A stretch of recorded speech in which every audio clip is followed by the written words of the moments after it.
লাগলে সমস্যা নাই। আমার বাসায় কখনো কোনো এগুলো নিয়ে বাধা দেয় নাই। আমি হচ্ছে 2018-এ যখন টেনে ছিলাম তখন আমরা সড়ক আন্দোলনও করছি।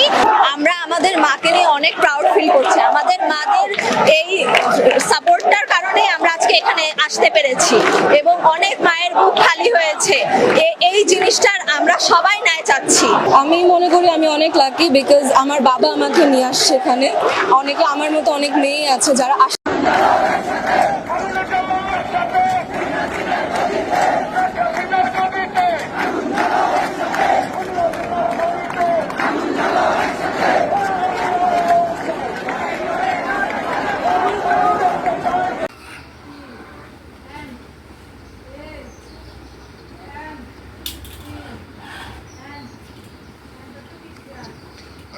দর্শক, আমরা আসলে যেটা বলছিলাম যে গণভবনে আসলে এই বৈষম্যের ছাত্র আন্দোলনের হাজারো লাখো জনতা গণভবনে প্রবেশ করে, গণভবনে প্রবেশ করার বলছিলাম যে বর্তমান প্রধানমন্ত্রী শেখ হাসিনা, আমাদের কাছে যতটুকু তথ্য রয়েছে, বর্তমান প্রধানমন্ত্রী শেখ হাসিনা তিনি পদত্যাগ করবেন এবং পদত্যাগ করে তিনি দেশ ছেড়েছেন। এই তথ্যটুকু রয়েছে, এই তথ্যটুকু সরকার রয়েছে যে তিনি পদত্যাগ করেছেন এবং তিনি দেশ ছেড়ে। কোনো শব্দ নেই, কোনো সরকারি দল, কোনো সংঘর্ষতা আসলে কিছু নেই।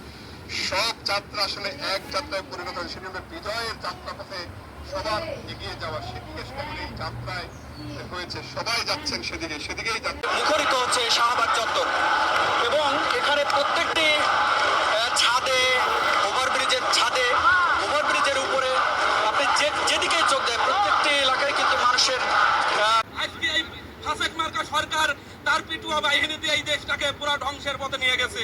তাই আমার জাতি অপেক্ষা করছে আসলে তারা কি করবেন এবং কি ধরনের তারা কি চায়।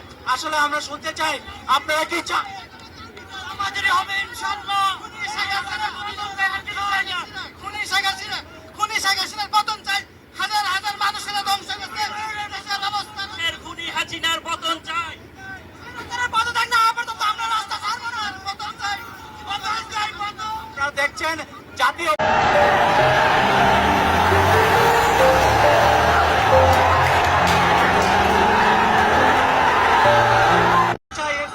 এবং জাতীয় পতাকা যে স্রোত সেটি অবস্থান রয়েছে এবং মানুষ তারা দেখছে যে শাহবাগ মতিঝিল শাহবাগ সেই স্রোত ওইখান থেকে শুরু হয়ে যে শুরু হয়েছে টঙ্গী, আব্দুল্লাহপুর এবং বাস টু ঢাকা, সেটি শাহবাগমুখী সব দিকে গেছে। আমরা আইন শৃঙ্খলা রক্ষাকারী বাহিনীকে দেখিনি কোথাও অবস্থান নিতে, তারা সরে গেছেন এবং প্রত্যেকটা মানুষই এখন বিজয় চিহ্ন দেখাচ্ছে এবং বিজয় চিহ্ন দেখাচ্ছে এবং বিজয় চিহ্ন দেখাচ্ছে এবং তারা চায় দেশে শান্তি ফিরে আসুক এবং যেই সমস্যাগুলো তৈরি হয়েছে সেই সমস্যাগুলোর জন্য সমাধান হয় সুষ্ঠুভাবে। দেশের অর্থনীতি যেন আবার ফিরে আসে, দুর্নীতিমুক্ত, শোষণমুক্ত বাংলাদেশ চান তারা। তারা চান সত্য এবং ন্যায়ের বাংলাদেশ, যে বাংলাদেশ আগামী ভবিষ্যৎ বাংলাদেশ মাথা উঁচু করে দাঁড়াবে আগামী প্রজন্মের কাছে।